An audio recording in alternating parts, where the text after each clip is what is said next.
yeah, this is being recorded for those who can't make it, so we'll make it available through our website. Thanks to Coops. Those who don't know, but Graham Cooper is based in Perth. He's the referee coach or national referee manager.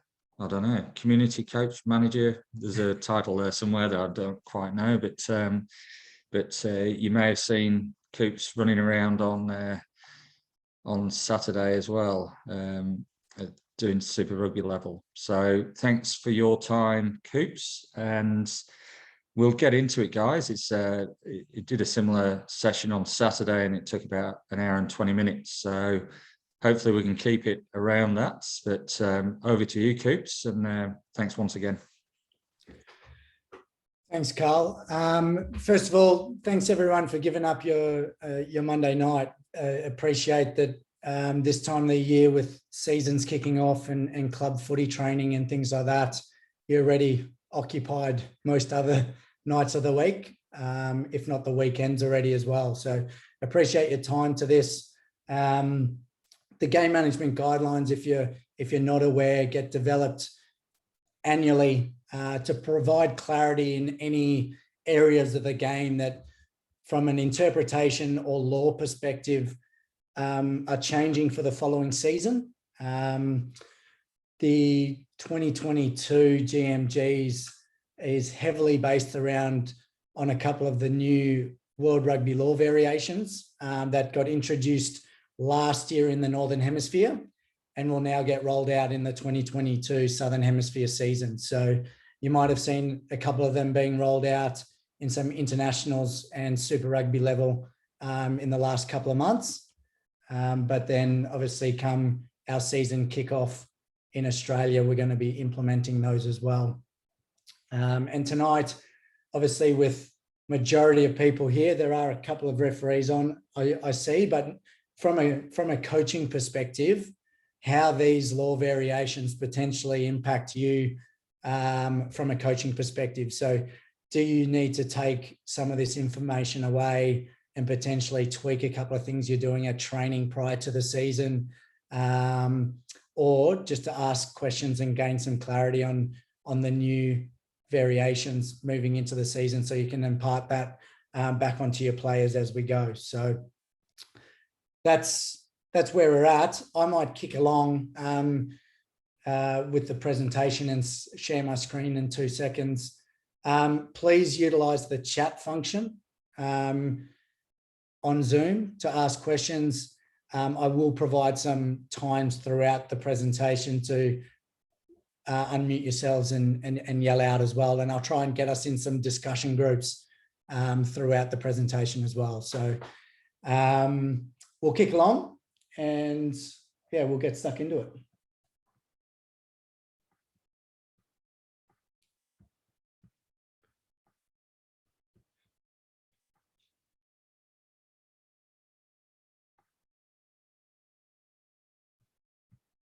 Can we all see that? Yeah, perfect. Okay. First of all, I'd like to acknowledge the traditional owners of the land in which we meet today. I'd also like to pay my respects to the elders past, present, and emerging.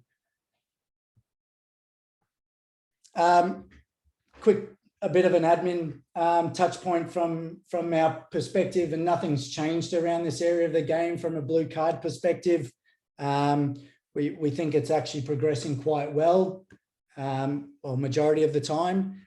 We just want to reiterate, obviously, the reason behind the blue card procedure is player welfare being the number one. And then we also wanted to reiterate, and we've taken this back to the referees as well, is really working collaboratively to get the best outcome for the player is most probably the theme of the message around the blue card procedure and how we want to implement it. So our referees have been told that they want to collaborate with first aid, team manager, et cetera, to get the best outcome. but as obviously the referee has ultimate say if that discussion doesn't go in the direction that it needs to go. So just wanted to say that. And then obviously the impact on the team that has had the blue card, just making sure everyone's aware that it doesn't count towards any tactically replaced players. So you don't lose a bench movement because of it. You can change that player without having an impact from that perspective. And then ultimately the blue card or issuing that blue card triggers the off-field process. So the comp manager and Rusa is able to pick that up and run with the club on how that player is then going to get back onto the field moving forward. So nothing's changed there. It's just more of a reminder that we're actually there to work together from an officiating perspective and from a club and coaching and playing perspective as well. So just wanted to touch on that. Otherwise, if there's no questions regarding that specific process, I'll just kick along. Straight into it. So straight into a bit of the technical component now. Tackle ruck, obviously being the biggest area of our game from a how many times it happens per game perspective. So pretty good, pretty important for us to get a good grasp of what the referees are, I guess their process is when it comes to tackle ruck, and then their interpretation or our focus points come the season in 2022. This slide here is just pretty much taking you through the referee's checklist or process that they go through to determine whether there's a good outcome or not a good outcome come tackle ruck. So the first point of call is always the tackler. So making sure that the tackler is getting out of that tackle zone nice and quickly, and in doing so going east to west, and by east to west we mean touchline to touchline, or back towards their own teammate. So we're still similar to in previous years. We're still going to be quite hard on the tackler staying on the wrong side and impacting that clean out at the base of the ruck for the attacking team. So no real change in focus there. Our next person that we look at is the ball carrier. So last season, we brought in a little harder interpretation around that dynamic movement on the ground and ultimately trying to stop those extra rolls or that ball carrier crawling along the ground to change the point of the tackle, and then making it harder for the defending team to get onto the ball. So we're still going to be quite hard on that. So making sure that the ball carrier is allowed one dynamic movement. So that's either a place, a pop, score the try, squeeze ball, whatever movement that they want to achieve in that tackle needs to happen, but it can only happen once. They can't look to squeeze ball and then look to do another action post that. Okay. And then ultimately, there is around, they must play the ball to allow a contest to happen, is key there. And obviously finding the balance is key. And I'll come to the balance aspect from a refereeing perspective in the interpretation when I've gone through all of this. Tackle assist and jackal. Clear release is still a non-negotiable. And then the second one and a key focus is position of strength. And in doing so, a couple of the ticks just below that is supporting their weight on their feet, no hands on the ground, and attempting to lift the ball. The last one there paints a really simple picture for the referee in regards to whether the player over the ball is supporting their body weight. If a player can physically lift the ball off the ground, without falling over, they're supporting their body weight. If they're too long or too overextended, if they try and lift the ball off the ground, they're more likely just to face plant on top of the ball. And then it's a pretty simple picture to understand on that person not supporting their weight and therefore potentially liable for penalty from that. From there is our arriving players. And this is where a bit of a change of focus or an increased focus in 2022 is making sure that everyone has a positive intent to clean out defenders or attackers on their feet. So we'll go into a couple of the law variations in a minute that really focus on players sealing off or diving on top of the ball to stop the contest happening. So that's the checklist or the process we go through. I want to reiterate, I guess the art of refereeing in a way is finding the balance between impact of contest versus decision. So for example, if a ball carrier goes to ground, is tackled, and there's no defending player wanting to attack the ball, we're most probably allowing them a little bit longer to play their options there, as one example. And then conversely to that is if an arriving player is on their feet with their hands on their ball trying to lift it and the ball's not coming, we're more likely to then play the advantage or the penalty kick to the jackler or the defending player a lot quicker. So sometimes we're playing with a bit of balance in regards to the contest over the ball. If there is a contest, the ball carrier needs to do everything immediately. Okay. Obviously, with the arriving players, if they want a contest to happen, they need to show positive intent and supporting their body weight at the breakdown. Are there any comments or questions? Yeah, I got one there, Coach. My question is more along the lines of the consistency of the interpretation between the referees.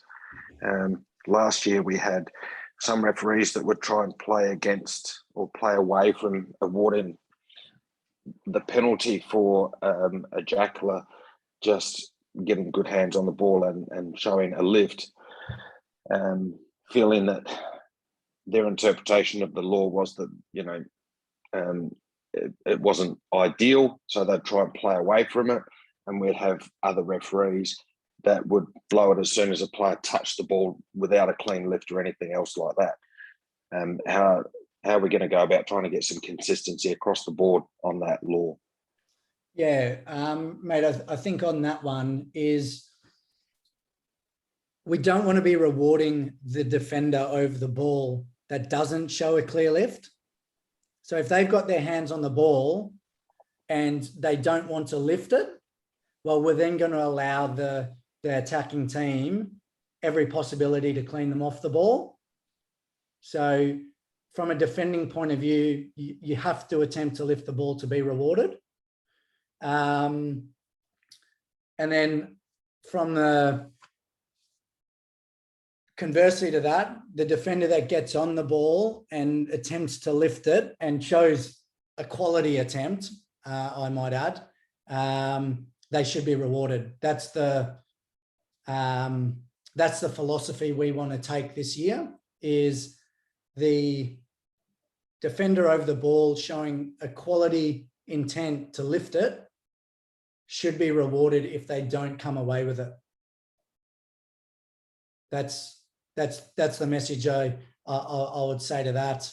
Obviously, there's a bit of a balance between whether we see a quality lift of the ball versus just hands-on. So there will be a bit of teething, and this is why we want to get this out now. So, well, and the referees have already done it, is to make sure that we've got a couple of trial matches and weekends before the season kicks off to get these pictures right from both a coaching perspective and a refereeing perspective as well.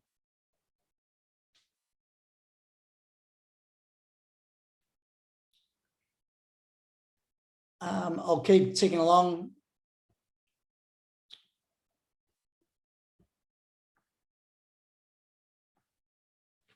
So for those who want to go and see just the global law trials, we'll provide a link to that on the website and things like that. And during the when we do post this, it's got a nice sequential run sheet of what the new global laws are, and that's a good spot to go and have a look at them. Conversely to that, those who want a little bit more information around this specific game management guideline presentation and to go and watch the clips again in your own time, there is a Game Management Guidelines 2022 module on the Learning Center that will have every single clip we played in this presentation and a couple more. So if you do need to go and have a look at them again, that's where you'll find them. So we'll kick into our first of the global law trials that we're implementing in Australia in 2022. And it's called the Flying Wedge. Essentially, it is a ball carrier with two support players latched on, running into contact. That's pretty much the definition of what it looks like. And ultimately, the reason why World Rugby want to outlaw it is to reduce the collision area from an impact perspective. So taking away players out of the collision area to hopefully then have less injuries to both ball carrier and the tackler. So that's the intent.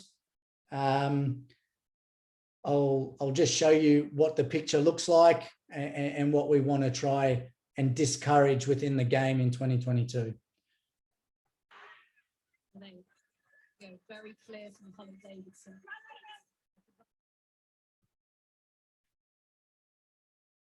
So I'll play it again.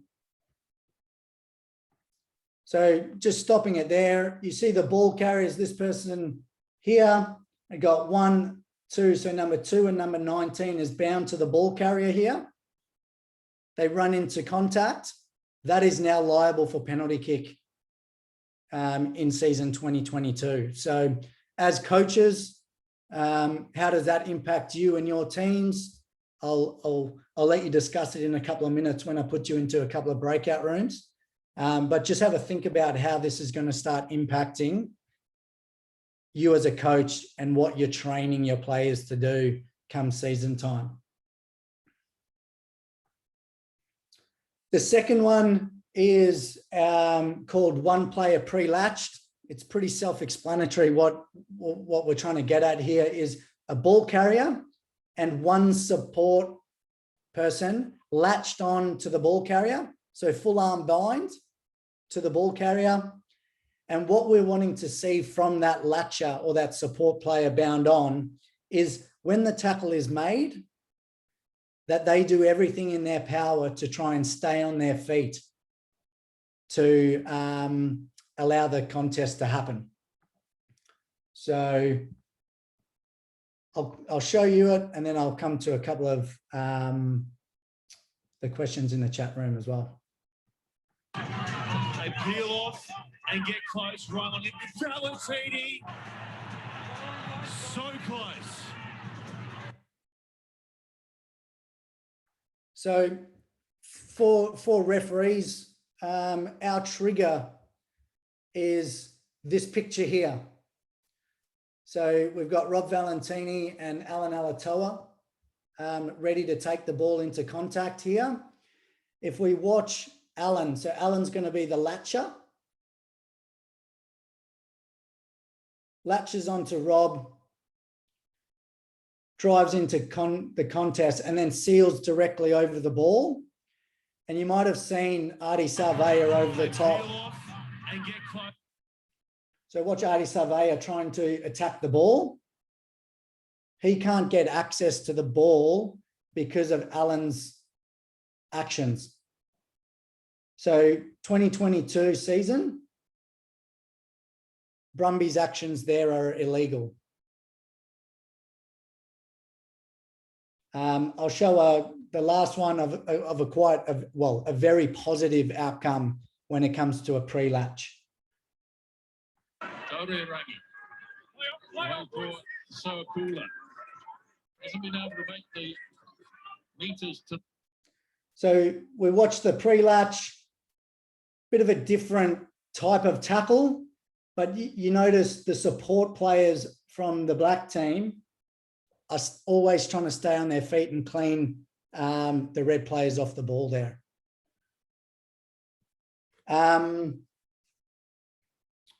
What I'm going to do now is I'm going to throw you all into a breakout room. So with a couple of other coaches and potentially referees. And Before you do, Coops, sure. there was one question in the chat. And it was about the your previous subject. So it's about the jackler. Yep. The position of the referee may not be good enough to see the positive lift on the ball. So can we rely on the AR to call that? Good question. 99% of the time, the tackle and ruck decisions are left to the referee. A clear and obvious infringement that changes the momentum of that scenario drastically, an AR might come in, but 99% of the time that will be a referee's decision to make, and only the referee.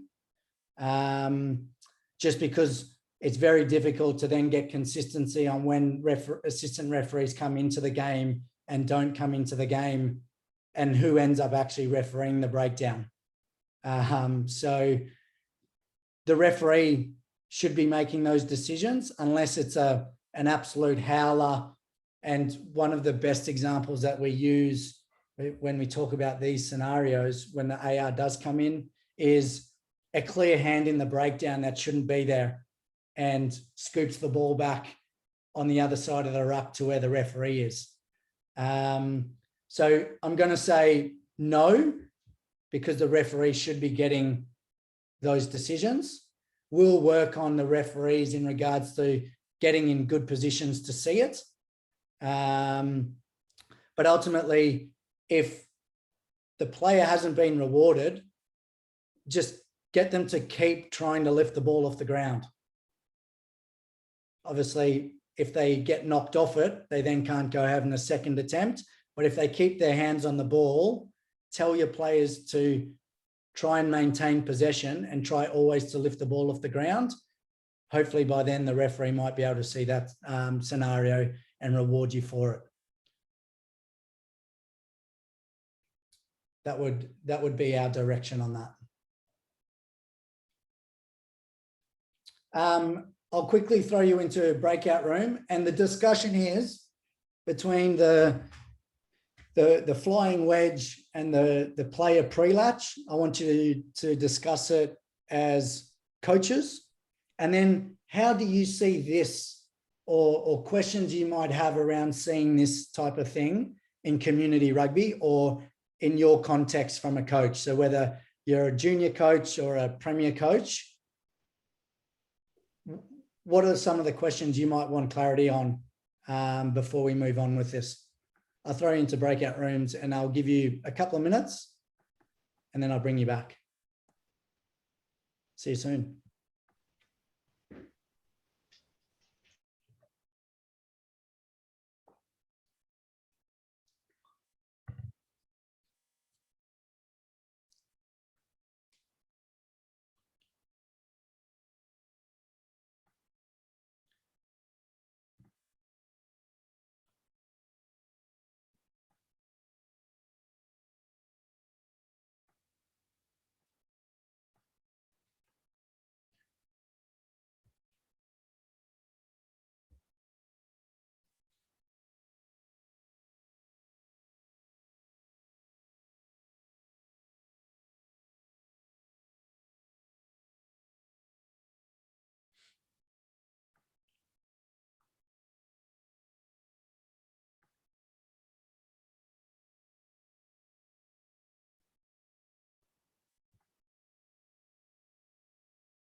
is being recorded.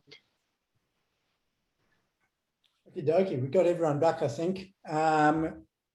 Wanting to throw it out to the floor. What was discussed in your group that you want to share from a coaching perspective? And then we'll come to a couple of questions of clarity at the end of it. Who wants to kick us off? I can find a group to pick on if needed. It's all right, mate. I'm never shy. Look, the two things that we kind of touched on, I think, just from a coaching perspective to players. First, on the Flying Wedge, I think it's still permitted to have that player structure, but you talked about having that full arm bind. So you may have three players in very close connection or very close position. And in fact, may even be connected by a fist on the back of a jersey or back of shorts or something, but it's that full arm bind. Is that correct? Yeah. So essentially what we're trying to stop is that big player collision. giving the ball carrier extra momentum into the collision. So what a couple of having spoken to a couple of other coaches, what they're doing is very similar setup, allowing that player to hit contact and then using their momentum to then follow through on the collision rather than pre-latching. So that's most probably a bit of a change that some coaches have used in that scenario. Yeah. And that second one, I think, is more common, certainly in games that I've played with the one with Alan Alatoa, with that pre-bind, which I think is fine. And I think that's a great technique for going for that punch over the try line. But again, the coaching cue has to be to players that if you're not guaranteed to score the try, like I assume if they score the try, it's irrelevant whether the player flops over or not because the try is scored. Correct. If though the player gets stopped short of the line, then that player who is latched on, the support one, has to stay on their feet or do every attempt to stay on their feet and not kill the ball. Yeah. Yeah. And I think you, with that comment around every intent to not kill the ball, leads us into we understand rugby is a collision sport and people end up off their feet, and especially in community football, there's a huge spectrum of player ability, player quality, type of conditions, whatever we want to talk about.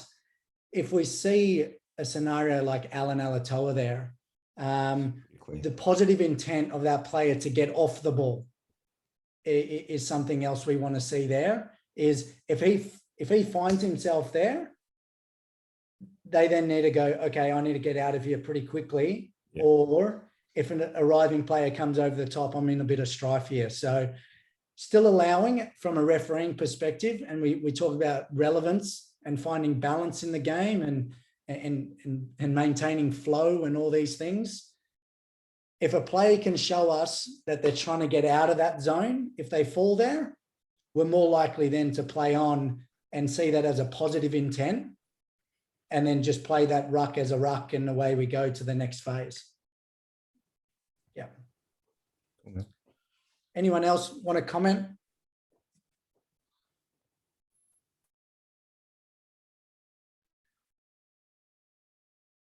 No.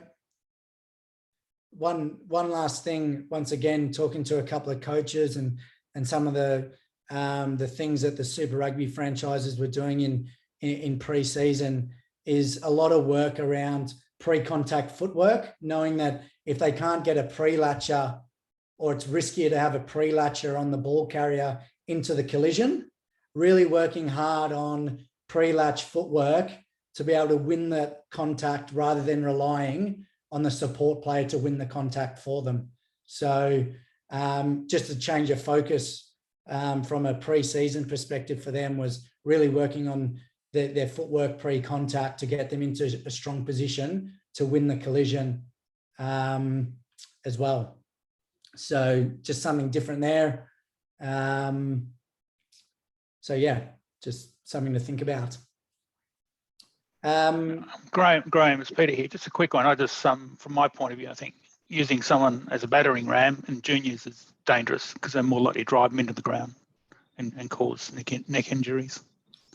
So, you know, these guys playing Super Rugby, they got necks bigger than my legs. So, you know, they can probably take a lot more impact than junior players. Yeah, definitely. I think at a junior level, we wanting to more so coach that good footwork into contact rather than coaching pre-latch running into a collision area. If we're talking about a skill acquisition type of thing, footwork before contact's number one thing before we look at pre-latch, and then working really hard. If we don't have that pre-latch to secure the ball, those support runners next to the ball carrier working really hard on their clean out technique to get that potential defending arrival off the ball is another key thing to look at. But yeah, you make a good point.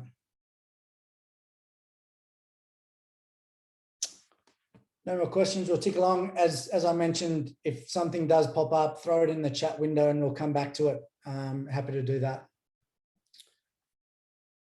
Next thing is attack. The good thing about attack, I mean space, sorry, is this hasn't changed in 2022.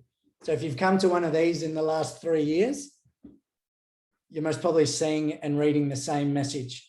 So ruck and mauls, the phrase we're using at the moment is if you're not clearly onside, you're offside. So, so being really close to the offside line can get you into strife.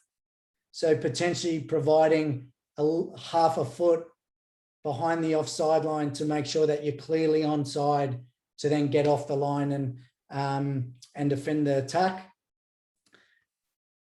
Big focus is around goal line defense. If you want to utilize the 3-point stance, so one hand on the ground to get nice and low, that hand has to be behind the last point. So if it's on the try line, it has to be behind the try line. If it's in front, the player picks and goes or comes your way, and you then make a tackle, you're liable for penalty kick. So how does that affect you as a coach? Something to think about in pre-season is how you're going to work your goal line D to make sure that you limit the number of times you give away penalties in that zone. And saying that goes for around the ground as well. But it's got more of an impact on the goal line when you're taking 2 feet away from the attackers, when 2 feet could result in a try or no try. So that's from a ruck and maul perspective. Kicks in general play, similar messaging around this is players in front have to stop. If they continue to move, okay, they're allowable for penalty kick. Our referees will try and manage. And when we say try and manage, we'll ask them to stop once.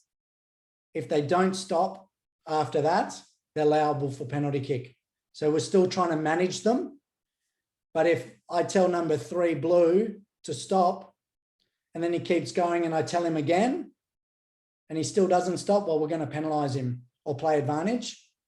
So if they hear management, please get them to stop.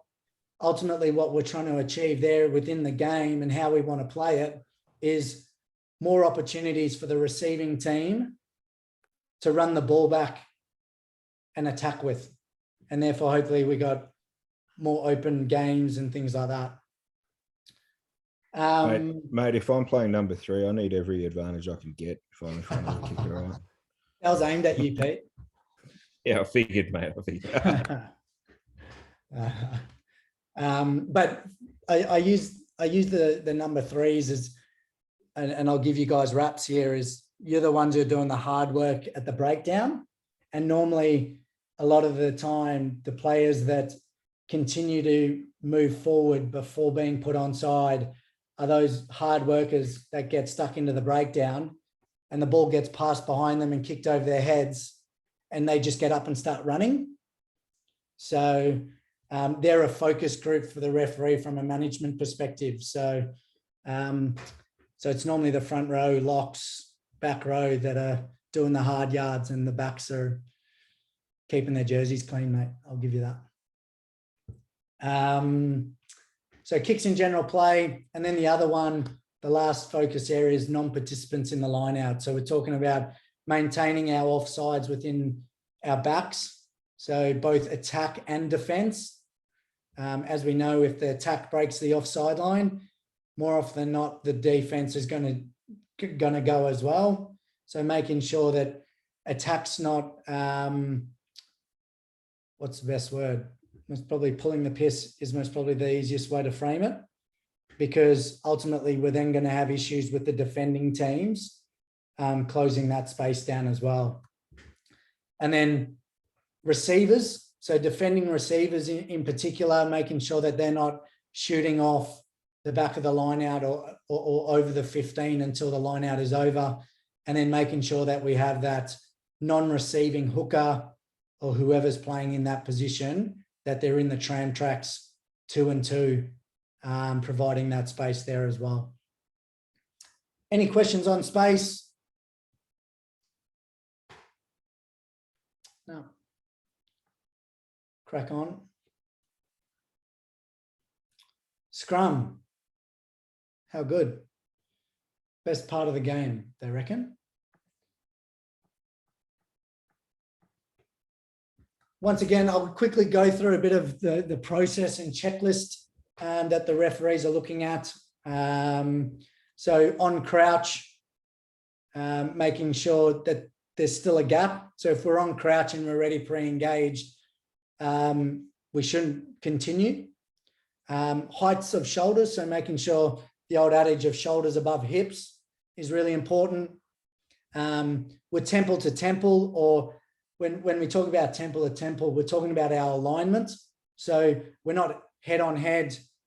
We've actually found our space on the crouch, and we're not playing silly buggers in regards to where we're putting our head and things like that. We're nice and straight, so we're not at an angle, and obviously we don't have any early binds on the opposition at this point in time. Once we see everyone stable, we can then move on to the bind call. On this call, we most probably have more movement than any other area of Scrum pre-ball is fed. So with this, binds nice and long on the body and the jumper of the prop in front of them, away from the arm and shoulder. No pre-engagement, so we still got that slight gap between the two front rows. And then obviously making sure that our number 8s are in the scrum, ready to scrummage, rather than slingshotting in as well. The key thing around this as well, and it's not mentioned here, is making sure that the feet of the props are stationary as well. The last thing we as referees want to do is call set when a prop has 1 foot off the ground. We're not going to get a great outcome if one of the props has only got one foot on the ground there. So making sure that every front row has 2 feet in the ground is really important. And as coaches, if we can try and limit the amount of footwork or movement in this phase of the game, the quicker we then can get on to the next call. So when we talk about cadence and how fast our scrum call is, it's actually dictated by the players. And ultimately what the referee is trying to see is on crouch, stability. Set, binds, foot movement, whatever, stability, set. So always coming back to that stability piece before we move on to the next phase of the sequence. On set, hit horizontally, so straight through. We hit and hold, so we're not doing any work before the ball's in. And don't you worry, coaches, we've worded up our referees around looking at both sides. So not just the team that looks like they hit and chase, but also making sure that teams aren't playing silly buggers in regards to not taking the hit as well. So we have worded our referees up on that around hit, hold, and ultimately we're only doing our work once the footy comes in. And then after that, ball in's pretty self-explanatory.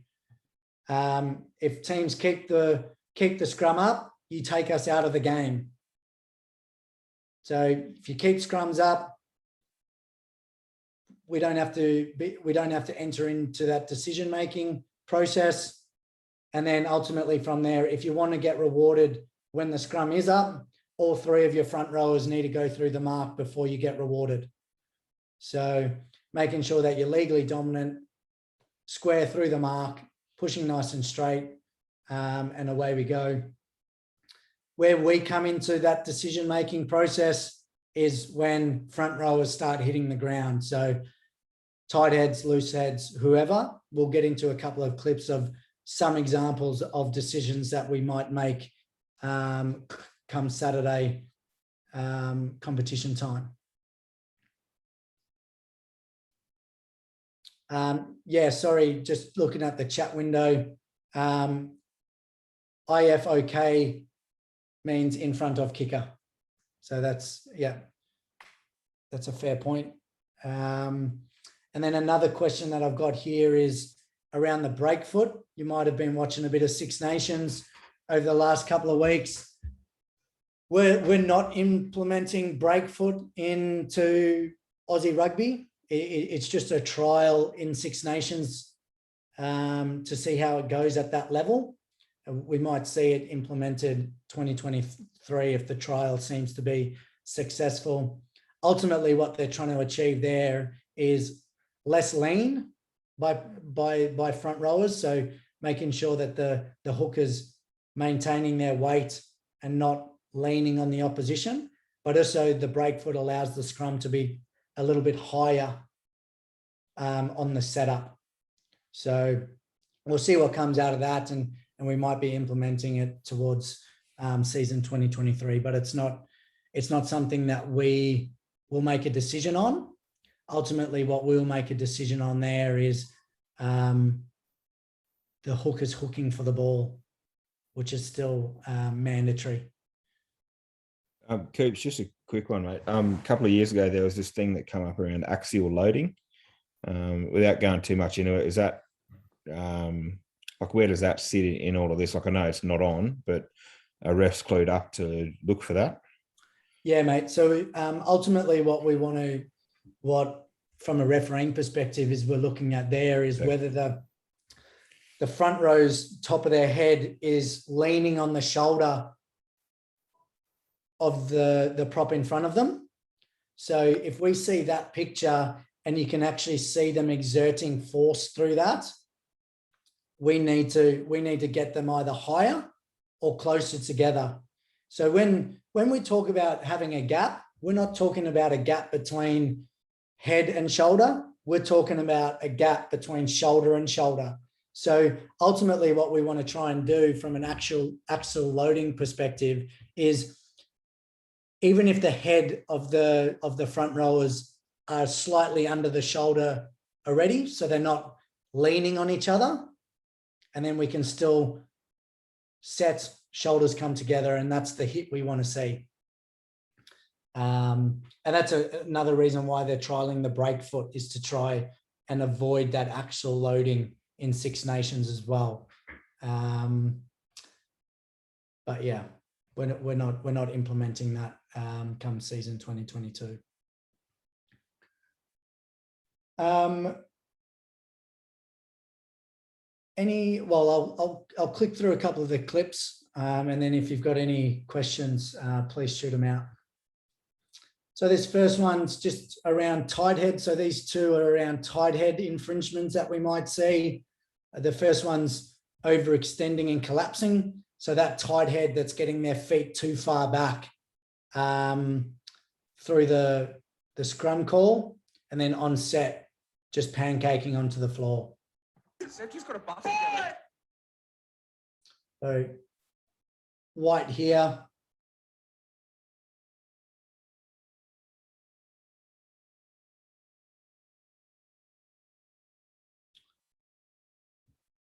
So just that one there, white just needs to get their feet a little bit further underneath them. So we're talking about more having that bend in the knee rather than having that straight leg picture in that scenario just there. And then this next one is around that tight head, getting that really short bind on the shoulder, potentially the arm, and that crank motion or pulling down of the loose head.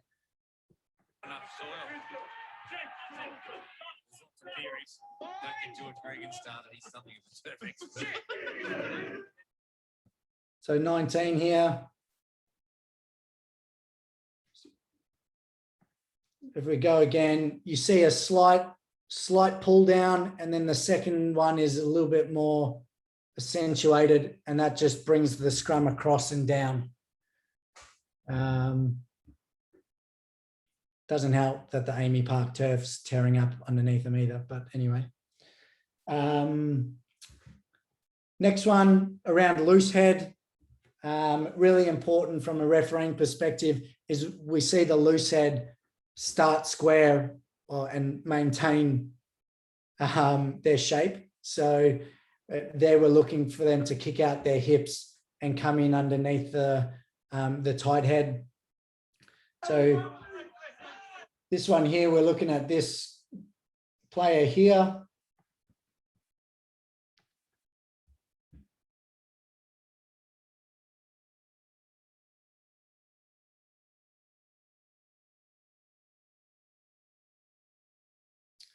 So just one thing on that clip there is the Penrith team, so the orange and black team there, actually get a quick channel 1 hook, and the number 8 picks up the ball and has passed it fairly quickly.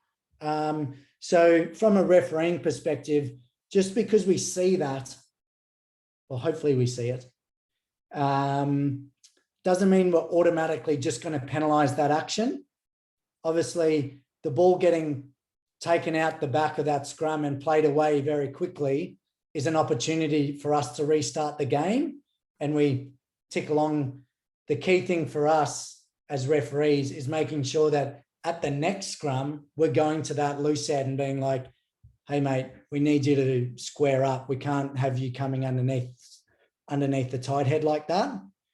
Obviously, if that action there impacts the quality of the ball, that's when we might make decisions. So if that action there is bang in, balls in and out, and they're wanting to go, it's very difficult for us to just pull the penalty out of the bag and penalise them because of where the ball's at and what we want to achieve from that phase of the game.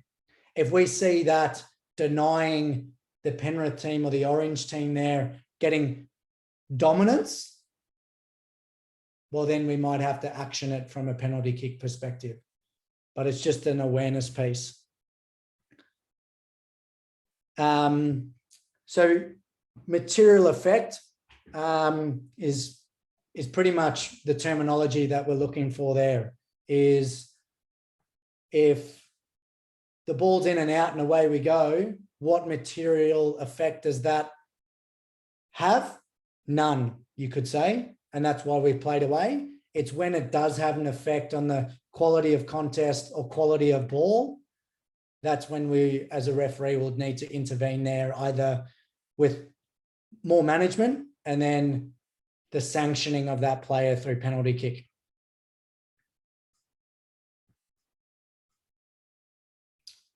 Next one is around the shoulders below hips and that hinge. So that player just dropping their elbow to ground when they're under pressure. One thing I want to reiterate before I show this clip, just because the referee blows it one way doesn't mean they're correct. So he's replaced Alex Waller. So watching this green loose head. So nice, good shape. And then that elbow to ground motion, pulling the white tight head towards them, is the picture that we're looking at there. Once again, from a collapsing scrum perspective, materiality, if the ball's at the back, do we look to use it and play away? obviously making sure that as referees, we understand that if it continues to do that, we need to identify why, and then make sure that we manage a better outcome there by either verbal management or sanctioning that particular player.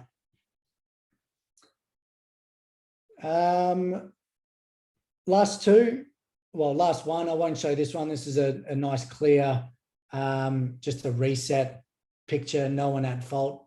But I just wanted to show this not pushing straight one. Crouch!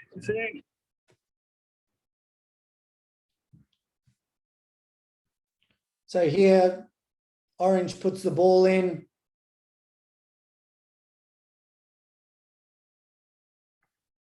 And gold and black there, when we spoke about all three front rowers going through the mark, their tight head here doesn't do enough to be rewarded. So this player here needs to get through the mark more to be rewarded.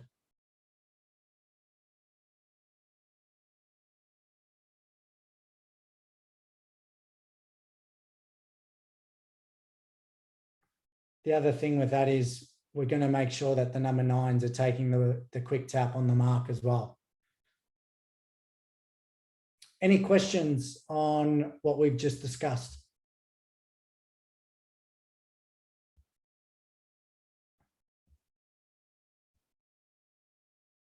No, great. Happy days.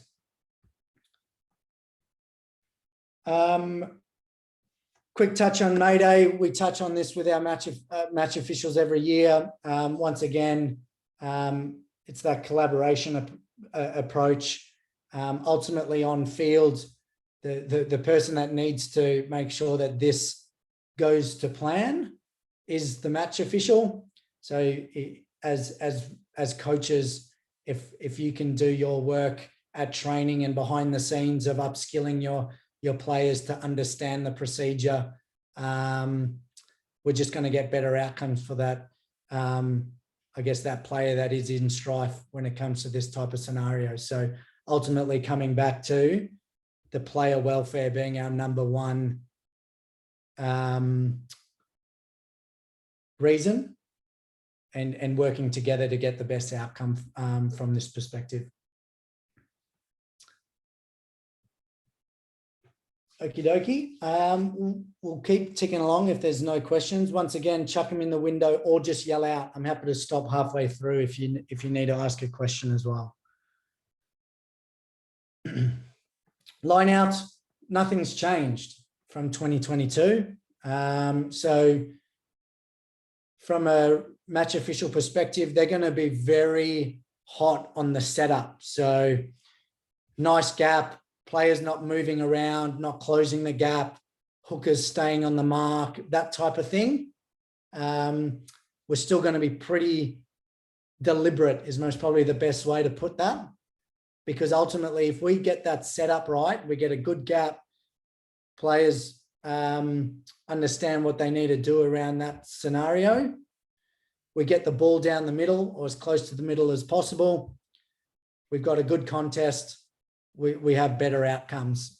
Where we see outcomes fall down at line out time is when we don't get a good enough gap, and we've got that overcrowding with no gap. We then have it's harder on our hookers to throw it down the middle, etc., etc. We then end up with more scrums, penalty kicks, free kicks because of it. So if you can help us from a coaching perspective, help us get that nice gap, we then can get it on with play and the ball in and out a little bit quicker as well. While it's underway, so once the ball's thrown, no changes around the foul play aspect. We're looking after the players that get thrown up in the air. So we're not taking players out in the air and we're not taking out lifters either. So being quite hard on that, just from a safety perspective. And then one of the other ones there is actually lifting and throwing or moving a player across the line of touch to disrupt the ball or the opposition jumping for it. So they're the key ones there. Line out to maul, once again, no changes around how we're refereeing that in 2022.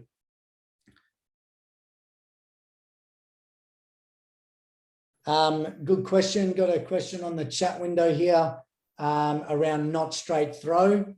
So the philosophy that we're going with is if we've got a good gap, okay, it makes our job for our hookers a little easier, but it's all around the contest. So if throwing team goes up, jumps up, and opposition, defending team don't contest for the ball, we're allowing that ball to be inside shoulder or overhead. If the opposition jump for the ball and there's a genuine contest, that ball needs to be on the inside shoulder of that jumper to allow that contest to happen. We're not saying it has to be directly in the middle, because what we're then potentially enticing is more throwing across the line out and things like that to get to the ball. Inside shoulder, if there's a contest, no contest will allow the receiving team to catch it over their head. If there's a contest, no contest, and it's outside shoulder, sorry, hooker, not good enough. We then have an option of scrum or another line out to the opposition. So that's the philosophy that we're going to take in regards to not straight throws in 2022. Okay, just a quick one on the quick throw, which is one I learned just last year that I quizzed you on for anyone else's knowledge. In that checklist as well, it can touch an object but not a person. Correct? That's correct. So if it bounces off a marquee or a fence or whatever, yeah, marquee, fence, clubhouse roof, or whatever, and lands in the hands of the receiving fullback and he's out of bounds and takes a quick throw, it's play on. Yeah. It's only if it hits someone. Yeah. Yep. Cool, man. Yeah. So fencing, dugouts, whatever you want to, drinks containers, and things like that.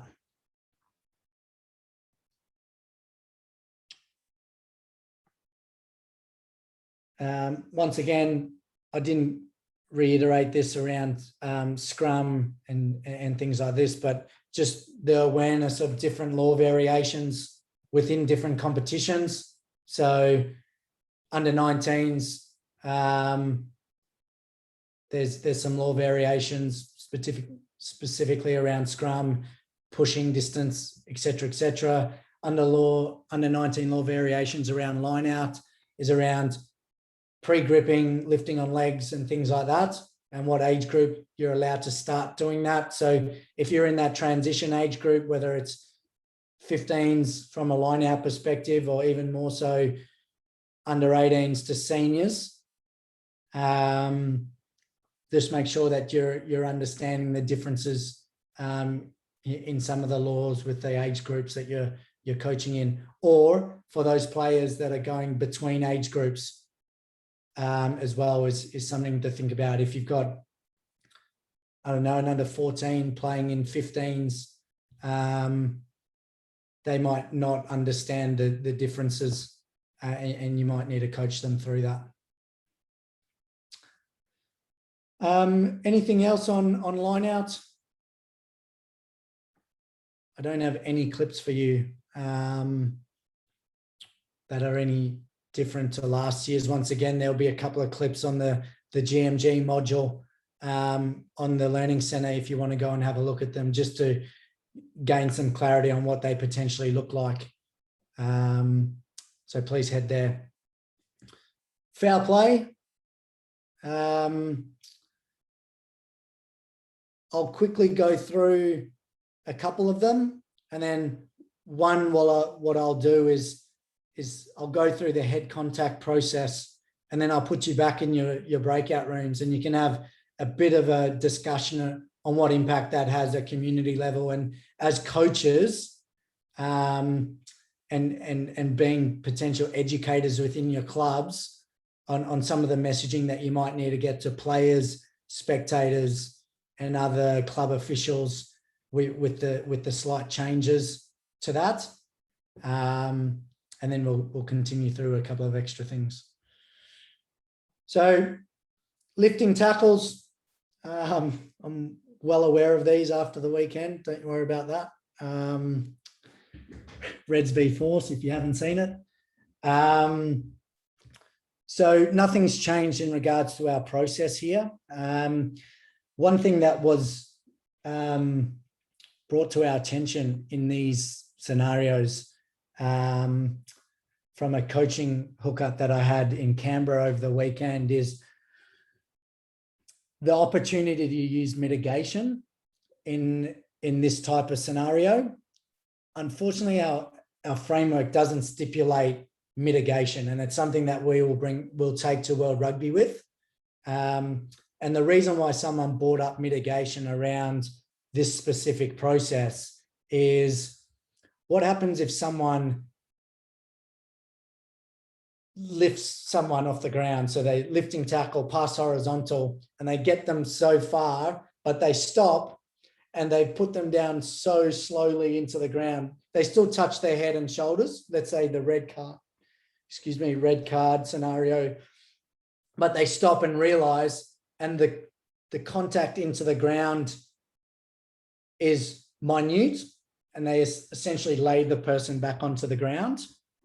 I don't think I've seen it, but referees are going to use common sense in that type of scenario. And because of the player's intent to stop the action, I think common sense prevails there around potentially downgrading at one step. The player's still going to get yellow carded, but using a bit of common sense around that type of scenario, I think is quite important. The one that the player lifts up and still drives them into the ground or drops them, we're still going to get the same outcome from a red card perspective there. I'll play these just to give you a bit of clarity on the type of picture that we're looking at from a foul play perspective when it comes to this.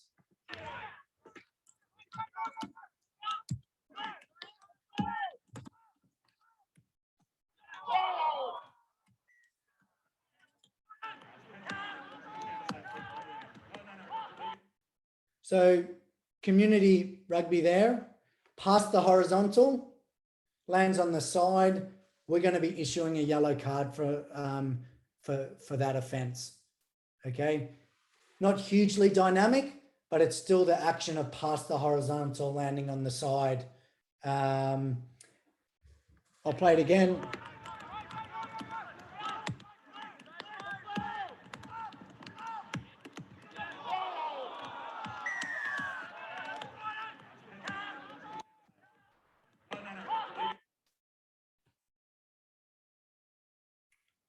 And then this one here.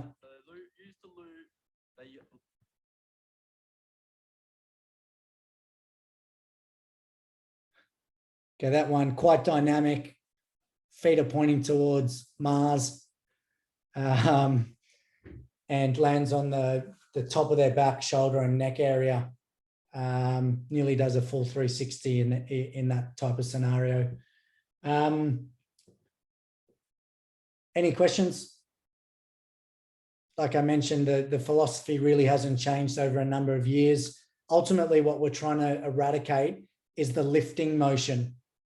So we potentially see players get absolutely smoked and their legs go past horizontal.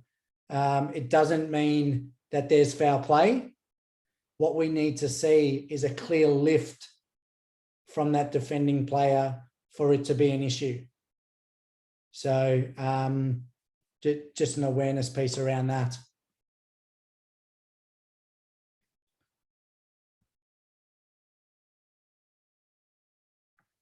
Next one, deliberate knock-ons. These are always fun to deal with on field as a referee. There's a bit to take in the moment as a referee in regarding to deliberate knock-ons, but we try to provide them with a bit of a process to stick by to hopefully get more consistency around them. The first one is a deliberate knock-on. the key thing that we're looking at is a realistic chance to regather the ball. Other people use genuine attempt. So do they have two hands going for the ball for that intercept, considered to that one hand trying to slap it to their advantage? So this one here, we get a nice slow-mo. So number 8, White here, sticks his hand up and bats the ball forward. So the inside ball is going to go to 14. He's not in a realistic position to regather. But when 14 catches the ball, he's most probably still going to get tackled by 9 White. So therefore, there's no opportunity for a line break. So that's why it's a penalty kick only in that scenario. Whereas this one here, from a yellow card perspective, and this is where we see it more often, that last defender trying to stop that overlap happening. Number 14 here sticks his hand out, not in a realistic position to regather, and in doing so has prevented a possible line break opportunity by 11 blue there.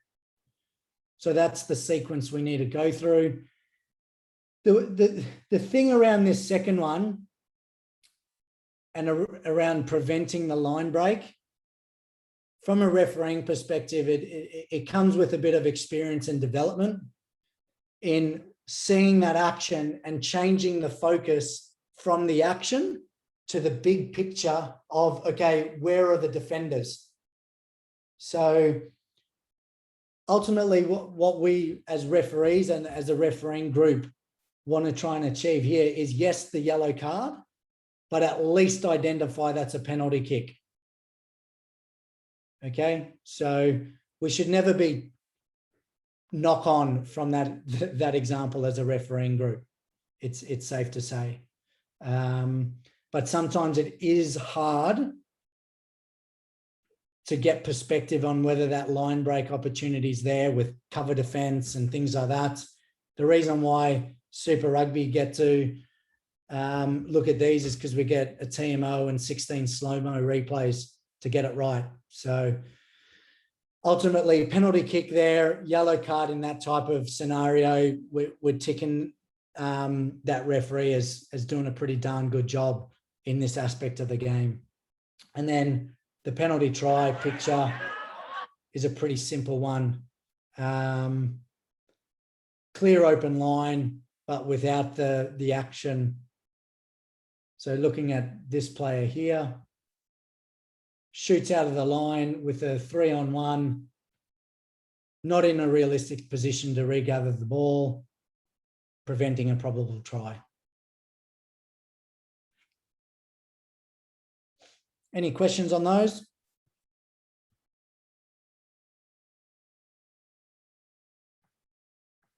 No.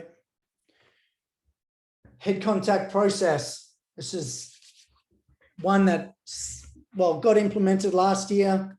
We've had about 12 months to get our heads around it.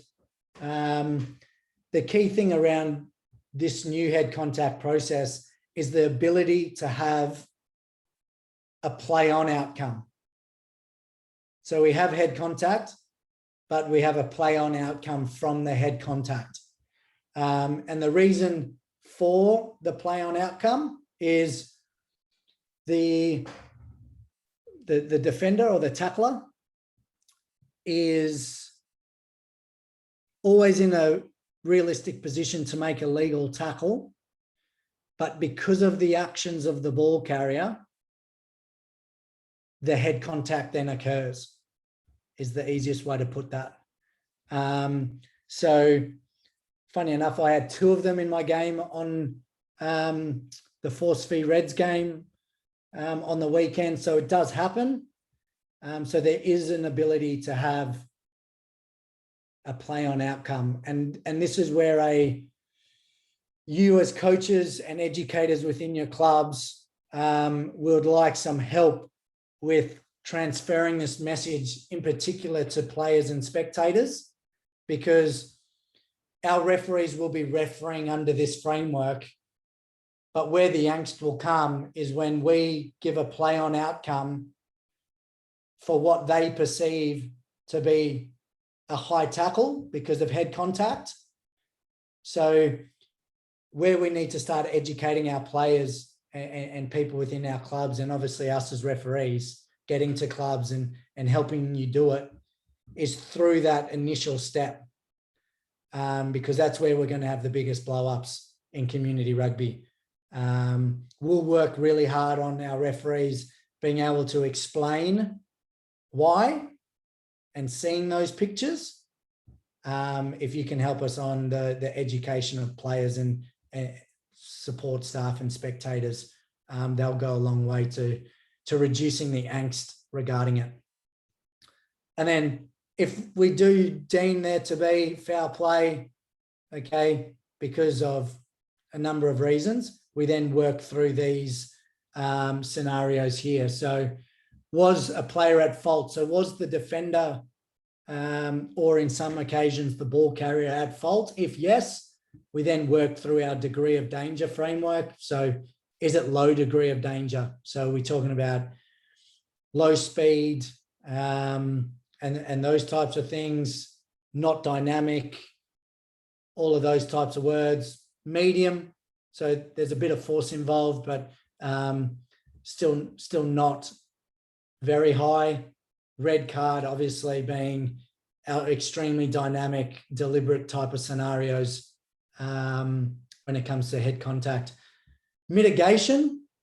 So once we establish where we're at, so, okay, from a penalty kick, if we establish there's foul play and we're at penalty kick only, we can't go to no penalty kick.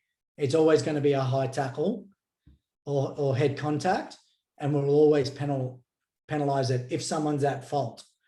Where we mitigate is, okay, we're at yellow card because of medium force, players always at it's not in a realistic position to make a legal tackle, okay, but because of the defender slipping, or not even slipping, changing direction, the player then makes contact, that's when we can mitigate them yellow card to penalty kick, or those very dynamic scenarios we potentially are mitigating from red card to yellow card.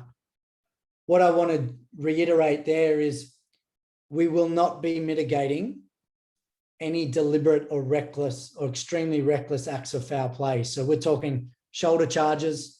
So if a player decides to shoulder charge, whether or not the ball carrier tries to step them and they step into the shoulder, it's still illegal and is always illegal, and the player didn't have to tackle like that. So therefore we're not mitigating.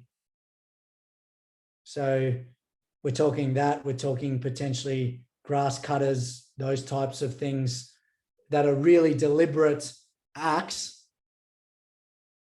that if we collect them in the head, you're in a world of hurt. Swinging arms, those types of things. Got a question here from the chat window. A ball carrier can be penalised for head contact. And what we're seeing there, and I'll show you a clip of a play-on decision in 2 seconds, which will provide us a bit of clarity around that scenario. But I'll quickly play a couple of clips here. Straight up. So this happened 2 years ago in Super Rugby. And 2 years ago, we didn't have the opportunity for this to be an accidental head contact, therefore play on. So number 13 red here is always in a position to make a legal tackle. But 13 white trips in front of him and falls into his shoulder. It's more unlucky than anything. So therefore we're either playing on So white takes possession and we play on from that. If number 13 is injured, we might stop play and restart with a scrum white ball from that scenario. This is the ball carrier scenario. So number 2 takes the ball into contact. We'll get another angle here. Takes it into contact. White comes in to tackle him and runs into his elbow. That scenario there, the ball carrier is perfectly entitled to carry the ball like he did. What we're not wanting is the ball carrier to extend the elbow and the forearm into the ball carrier before the collision takes place. So initiating the collision with the forearm or the elbow is illegal. But if we carry the ball and our elbow's close, we hit the collision and then try and fend them off and try and release that elbow to fend them off, that is legal. So just to clarify. Yep. Sorry, just to add to that, are you saying the ball carrier elbow or forearm to the head is what's illegal? If it's elbow or forearm to body, shoulder, anything like that, is that, we are just talking about head contact here? Good question. If a ball carrier leads with their elbow into contact where they hit him in the chest, I'm still penalising that because it's deemed to be dangerous play. Open hand palm, different story. Yep. Yep. If they carry nice and close, hit contact, and then try and use that dynamic sort of punch movement, we're happy with. They just can't lead with that elbow in front of them. Yeah. Another one as well, just for clarity, open hand palm to the head or to the face. I see it often probably in our women's grade. So the tackle is not getting low enough, but also the ball carrier is fending to the face with open hand. Yep. Nothing in law to say that is illegal. So. Yep, that's what I thought. That's right. Get lower. Correct. Yeah. There's obviously a point where that becomes a fairly deliberate dynamic movement that potentially seemed to be deliberate, but we won't go down that path until we really sure that that's happening. Yeah, cool. But yeah.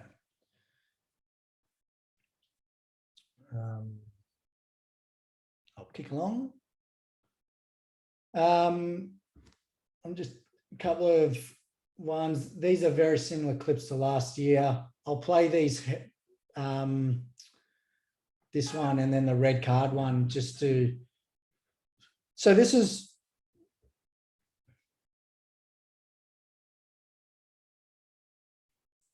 so from a head contact perspective, this might not seem very dynamic, but the reason why this is at yellow card threshold moving forward is because of the action of number 12.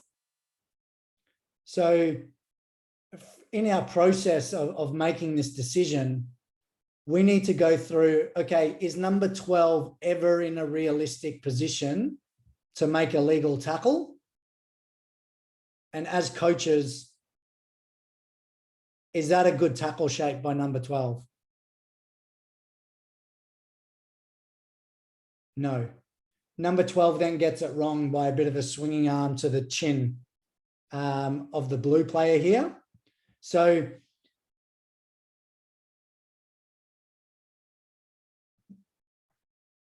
the actions of 12 white, because it's always high and it's a swinging arm and there's direct contact to the jaw, that's why we're at yellow card. And the reason why we're not at red card is because it's at low force.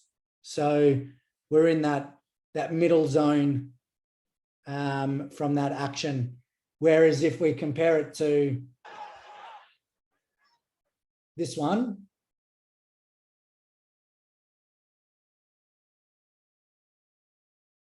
is the ball carrier is at pace, the defender is at pace, and it's reckless because of the swinging arm nature, and then the direct contact to the head in that scenario. Obviously, from referees, we're going to be keeping our eye out for number 2 running in to try and knock the block off of the bloke that just tried to tackle him as well. So if we can reiterate to our players, I know obviously heat of the moment things happen, that this type of scenario we'll deal with quite severely. What we don't want is a player running in there and us ending up having 2 or 3 red cards out of that because someone throws a punch or does something stupid. And I'm sure, Pete, from a comp manager's perspective, you might not want that on a Monday morning on your desk when you get into Mate, I don't mind. I just want people to play rugby. I mean, if you get red carded, you're sitting on the sideline. So don't throw them and play rugby, and away we go. Yeah. The next one I'll play, and once again, these videos will be made available, are available on the Learning Center in the module, so you can go in and have a look at them. I'm just going to pick out a couple. This is around the dangerous clean out. The penalty kick only side of that is, so number 15 comes in here and actually looks to make and we'll see another angle, gets nice and low, plane taking off, using his arms, he just gets it wrong and collects him on the side of the head. Okay. We still see that quite positive from number 15, but because of the head contact, we're most probably reversing that penalty kick and it's going to go to blue, not red, at that breakdown for that action. I've got 2 more law variations to cover. The first one's clean out and the safety of the jackler. This one in community football is going to be very difficult to pick and get. It's a big change in focus for the referees. I'll play the videos because it's easy to understand what we're talking about when we watch them. So we've got the player on their feet over the ball. So in a position of strength. And then watch the action of blue cleaning them out. You see the deliberate nature of attacking the knee to get them off the ball. That's something that we want to try and eradicate. I don't know too many coaches that are actively coaching that, and I hope we don't have any. But it's something that we will try and be aware of from a refereeing perspective this year to get, as well as this one here.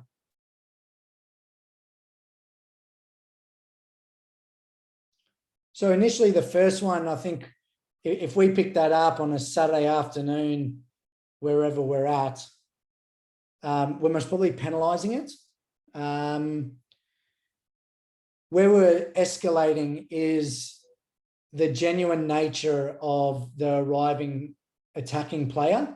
So have they used their arms? So similar, are they actually trying to clean them out effectively and legally?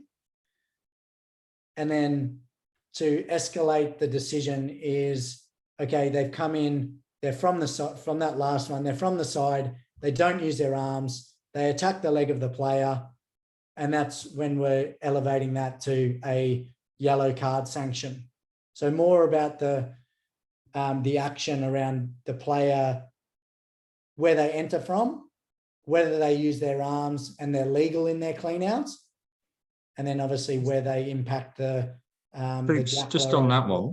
Yep. The outcome of the play is obviously they've lost a play and we still send it yellow card. From this one? Yeah. So the yellow card will go against the Chiefs.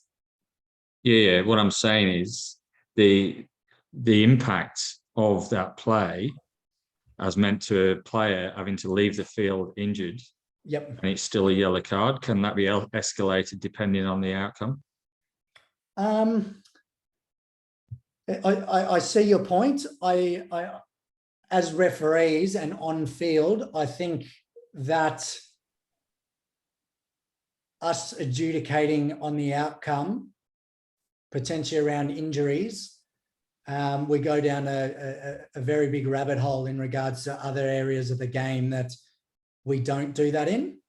I think the serious nature of these were potential, and I hate to say it, we're potentially looking at our sighting officers picking up a couple of these off field. Just because I don't want to ask our referees to start refereeing on outcome, because we're then going to go into a dangerous on other aspects, so lifting tackles and things like that. That would be my direction. Coops, can I jump in there? As a ex-referee, I tend to think that you got to referee it for the infringement and not the outcome of what happened, because you can have two head-high tackles on two different players from the same player on the defensive side that with one guy, he might cop a blood nose, but the next guy might cop a concussion and a broken jaw, but they're exactly the same tackle. Yeah.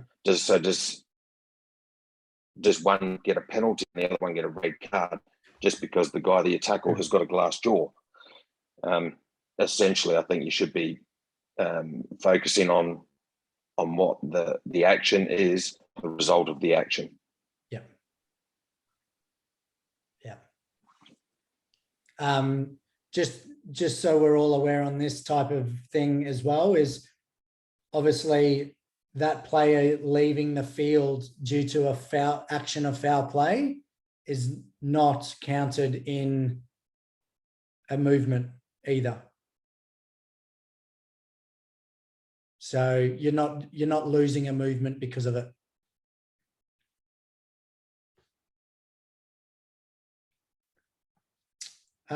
Last one, goal line dropout and 50-22. 50-22, I think it's pretty self-explanatory.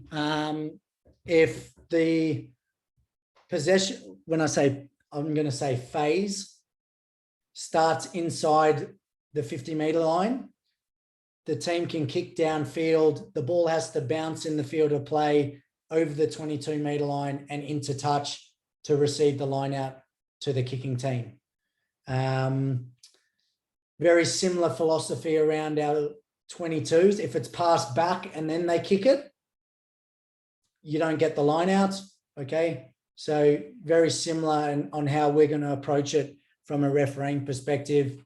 If a player gets tackled or hit and they get driven back into the 50-meter line and a tackle ensues, 9 passes it to the 10, the 10 kicks it downfield, it bounces out past the 22, they get the line out.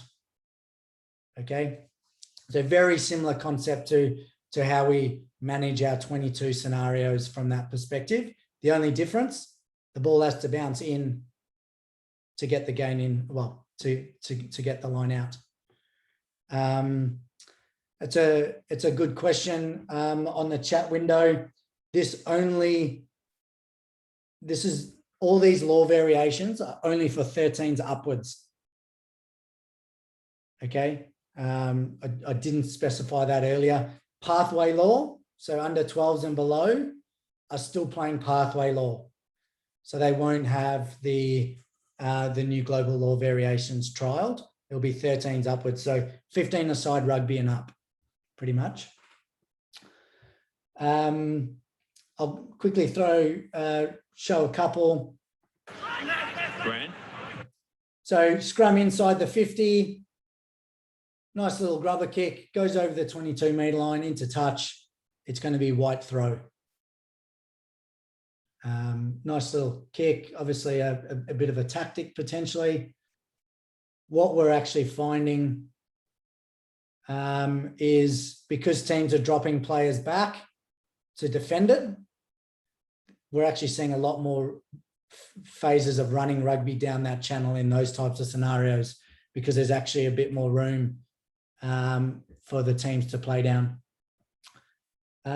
This one here. So we're inside. So we've got a phase inside. Pass back to the 10. Good vision.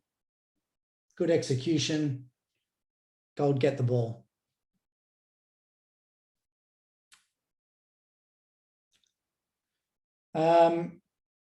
Once again, focus from our refereeing group in the pre-season matches and especially early is trying to identify where they are on the field, because obviously this is new to us as referees, and especially referees that don't have ARs talking to them.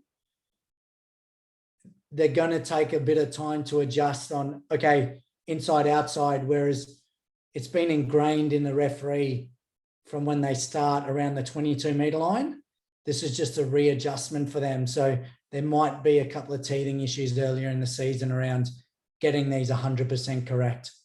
We've seen at Super Rugby, we miss a couple and we've got an extra 4 eyes on the game with comm sets. So please be patient, especially in pre-season around this type of stuff.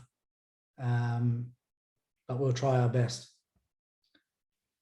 Goal line dropouts. So it's to lessen the number of scrums and keep the ball in play for longer is essentially the reason why this changes come in. So essentially we have a goal line dropout when an attacking player puts the ball into in goal. Okay.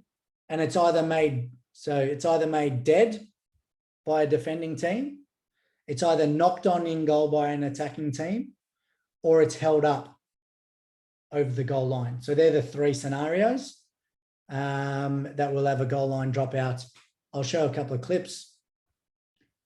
Karifi can't get in there again, rude. So this one here, player goes into in goal, attacking player goes into in goal, gets held up, goal line dropout straight away. Goal line dropout has to be taken anywhere behind the line. It has to travel 5 meters, and the defending or the receiving team has to be 5 meters back. Are the only stipulations there. They can take it wherever they want on that goal line. Next one, well, another held up is another held up. This one's a knock-on. The good one about this one shows the tactical advantage a goal line dropout can have on a team. So green here, knock the ball on over the line. I'll play it again. So bang, knock it on over the goal line. Goal line dropouts. Black react nice and quick. Quick little crossfield dropout, goes 7 meters, winger catches it, and good luck catching him, scores in the corner down the other end. So from a tactical perspective,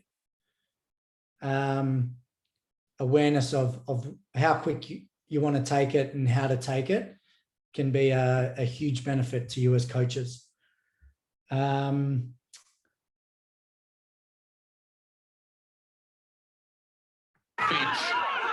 Oh, this one.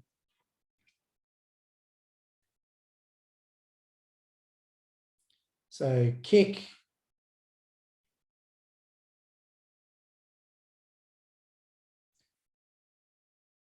We're still allowing the defending team or the receiving team of that kick to try and play it out of there. So that's sort of what the defending team needs to be aware of. So as coaches, you can either try and play it out of that zone, or if you don't, you're up for a goal line dropout and kicking it back to the team that put the ball in. So ultimately, goal line dropout, if the attacking team put the ball into in goal, it's a good philosophy to have.